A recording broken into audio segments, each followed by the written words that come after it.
Hello and welcome to this video about changing strings for nylon string guitars. We're going to start with a few words about when and why you change your strings. If you want to jump straight to the practical bit, you'll find the exact time that it starts listed under the More Info box on the left over there. We're also going to cover quite a few of the extra things that you don't often find talked about, especially on YouTube videos.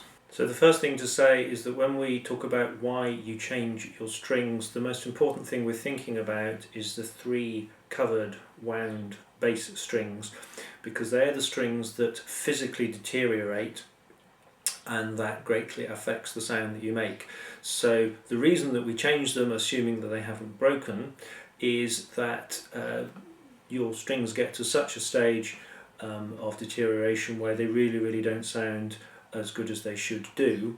And so from the point of view of why do you change your strings, you change them because you want your instrument to sound better. And it's quite common to see people with really nice guitars with shocking old strings on, and they'd be much better off buying a cheap guitar and putting nice new strings on. It would sound a lot better.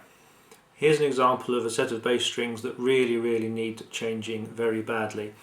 If you look here in the lower frets, especially on the 4th and the 5th strings where you finger the notes more often, it's very badly browned, and where the frets rub against the strings, you see quite a lot of marking in places like that. So these strings should have been changed months ago, and the sound is very dead.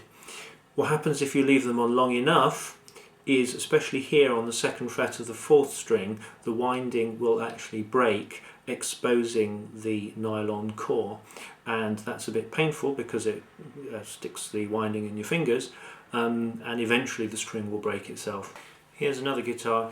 These strings aren't quite so bad, but you can still see some definite discoloration and some rings made by the string pushing against the frets. These strings are still too old. Certainly if you're playing any kind of sort of concert or exam or something, these are still far too old. Yet another guitar. These strings are lightly marked. There are some rings. This instrument's fine to practice on. If I was doing any kind of serious performance, I would change the basses. If you were doing an exam or a festival performance or something, you'd really want to change just the basses. How do I know when to change the treble strings? Well, if I run my fingernail under this string, you'll hear some roughness, and you'll also hear when the nail goes past the indentation made by the fret underneath.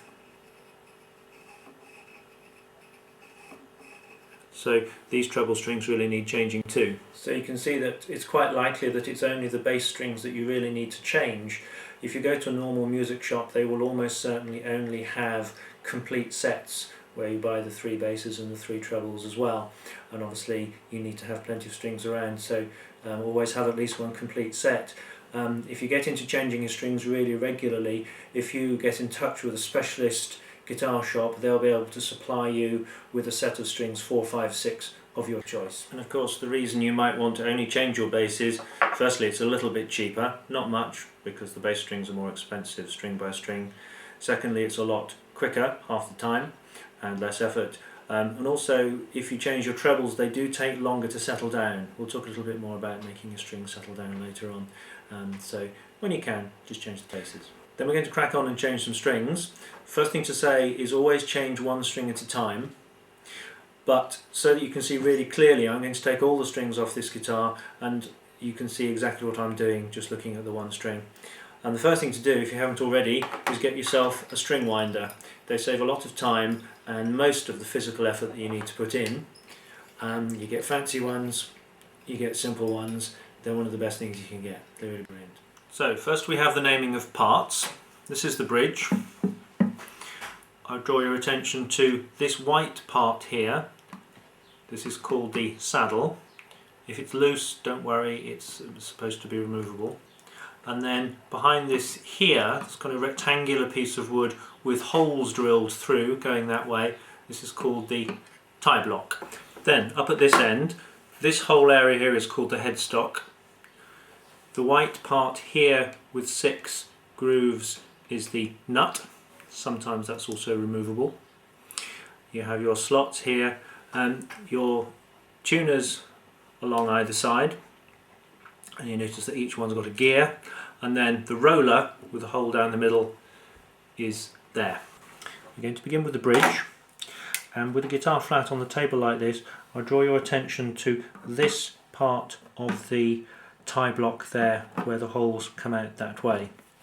I'm going to be putting on string number 6, and it's really important that you look at your wound strings, look at each end, and quite often you'll find that one of the ends, the winding becomes gapped and spaced out towards the end, and the other end it's solid all the way through.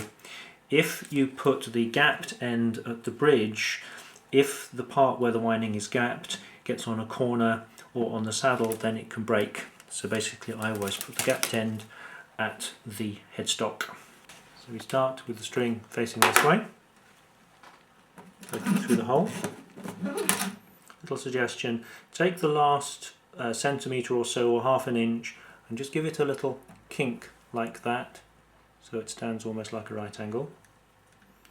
Take it round once and feed it back under itself like that. This part I drew your attention to earlier on, where there's a sort of vertical face to the tie block. Catch the slightly bent end of the string under itself and pull tight. You can see that the end of it is just around the corner, as it were. Pinch the two bits so they're tight together and pull the string from this way. If you let go now, it'll start to come apart, so it helps to keep the tension on, or you could possibly put a little bit of tape on over there like that. Moving to the headstock end, the one really important thing to get right in your mind right at the beginning, something that you do see from time to time, is that the string's got to go over the roller before it comes around the hole. You don't go under the roller first, you go over the roller first. So I've come over the roller and I poke the string up from below and pull through. Now what we're going to do is a slightly messy but easy way of doing this. There are so many ways of doing this, in fact there's so many ways of putting strings on from the bridge end as well, but this is a kind of cheap and easy way to do it.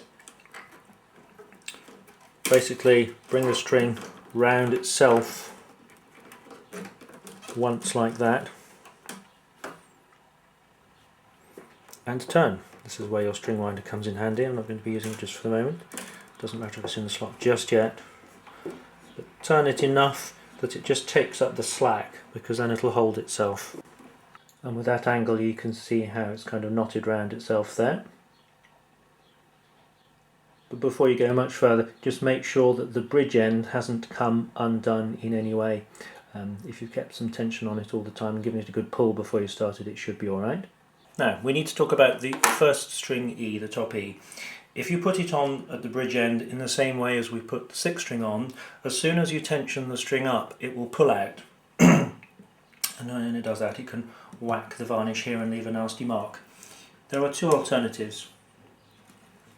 Firstly, as you wrap it round itself, you can do a couple of tucks underneath itself like that before pulling it there. Again, it's really important that the little tail is on this vertical side of the tie block. Or you can tie a knot in the end of the string. If you know how to do a figure of 8 knot, then do that, it's quite neat. Otherwise, just a simple knot. Pull it tight with the teeth, if you like.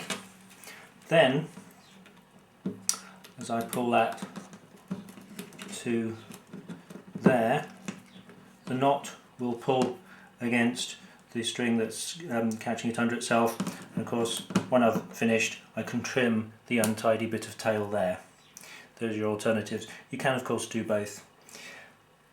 I would be tempted to do the knot or the twizzling round version on all 3 treble strings.